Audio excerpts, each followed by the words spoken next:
Okay, so let's dive in. Hydrogen, right. We all hear about it. Mm-hmm. Huge potential for clean energy. Exactly, zero emissions fuel. But there's always been this big catch, hasn't there? Right at the start. A water source. Yeah, the water. You usually need like incredibly pure water for the electrolysis part. Distilled, essentially. And let's face it, in many parts of the world, that kind of super pure water, it's scarce. Or it's expensive, not something you really want to pour into making fuel if you can help it. Absolutely. It's a precious resource. So just imagine if we could, skip that step entirely. What if we could use the biggest water source we have?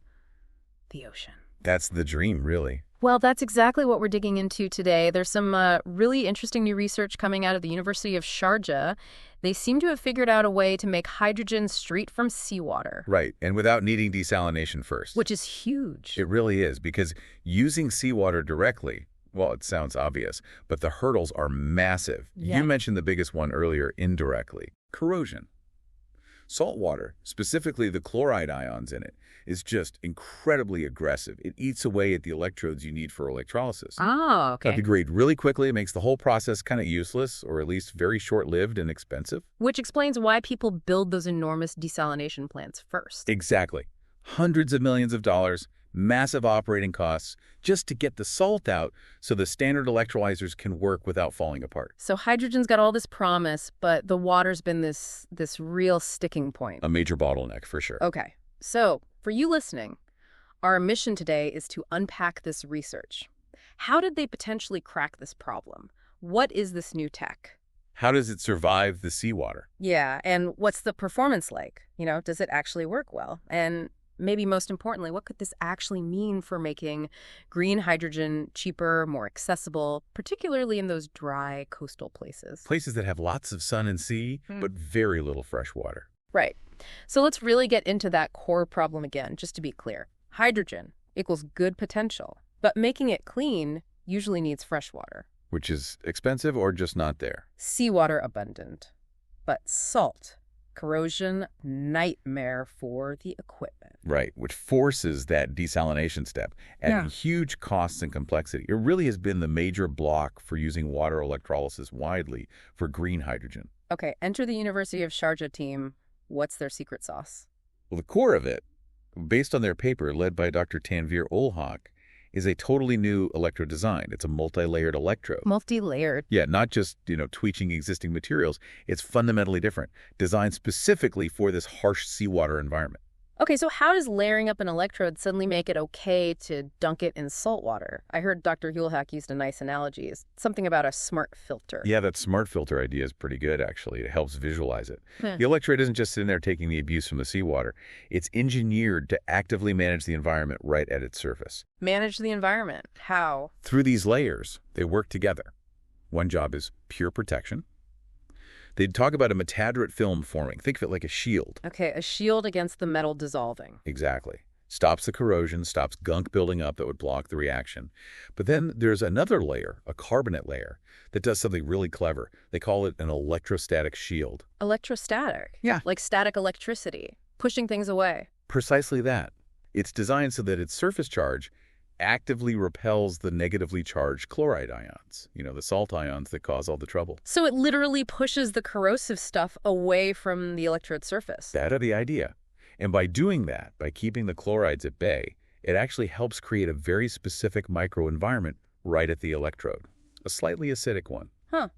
Why acidic? I thought acidity was bad for corrosion too. Usually, yes. But locally, right at the reaction site, this mild acidity actually speeds up the tricky part of water splitting the oxygen evolution reaction, or OER. Ah, okay. So pushing the bad ions away has a side benefit of making the hydrogen production itself faster. That seems to be the mechanism, yes. Yeah. It's pretty elegant. It's not just resisting damage. It's actively manipulating the local chemistry to boost performance. Like that smart filter analogy, letting water react, blocking corrosion, and speeding things up. Wow. Okay. That does sound smart. So the theory is great. The design sounds clever.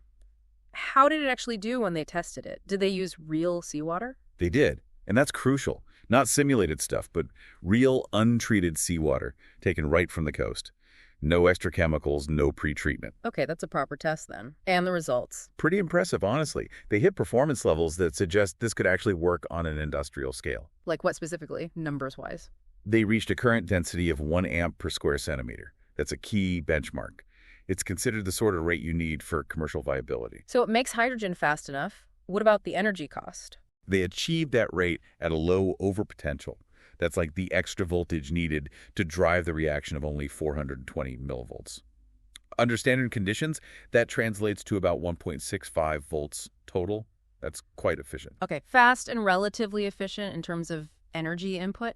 How much of that energy actually went into making gas, the Faradaic efficiency? Yeah, they measured that too, 98%. 98%. So almost all the electricity was actually splitting water, not wasted. Exactly. Very little energy lost to side reactions. The electrons were going where they were supposed to. But maybe the most eye-popping number Go on. was the stability. How long did it last? Right, because that's where seawater usually kills these things. They ran this electrode continuously for over 300 hours. 300 hours in untreated seawater. Yes. And here's the kicker. Without any performance loss. Wait, zero degradation over 300 hours. That sounds almost too good to be true compared to how fast normal electrodes die in salt water. It's remarkable. Standard electrodes, as you said, can degrade significantly in minutes, maybe a few hours, tops. 300 hours with no loss is, it's potentially a game changer. It shows those protective layers and the chloride repulsion are really working. Wow. Okay. Any other nasty side products? Sometimes you get chlorine gas or hypochlorite with seawater. They checked for that. No significant hypochlorite formation reported, which is another big plus. Yeah. Avoids creating potentially harmful byproducts. And the actual speed of the chemistry at the surface, did they measure that? They did, the turnover frequency. It clocked in at 139.4 reactions per second per active site at 1.6 volts. They note that this is among the highest reported for these kinds of systems. So it's fast at the macro level and fast at the molecular level too. Seen so, it suggests the whole design, from the layers to the local chemistry, is really optimized. Okay, these are clearly significant technical steps forward. Let's zoom out again, connect this back for everyone listening. Why does hitting these numbers, this stability, actually matter? What are the big benefits here? Well, the headline benefit is pretty straightforward. Potentially getting rid of the need for those huge, costly desalination plants. Right. Just use seawater as is. Which, as the researchers put it, could make green hydrogen production cheaper and more accessible all over the world. Especially in certain places, I imagine. Exactly. Think about where this research was done, the UAE, an arid region right on the coast. Lots of sun, lots of seawater. But very little fresh water.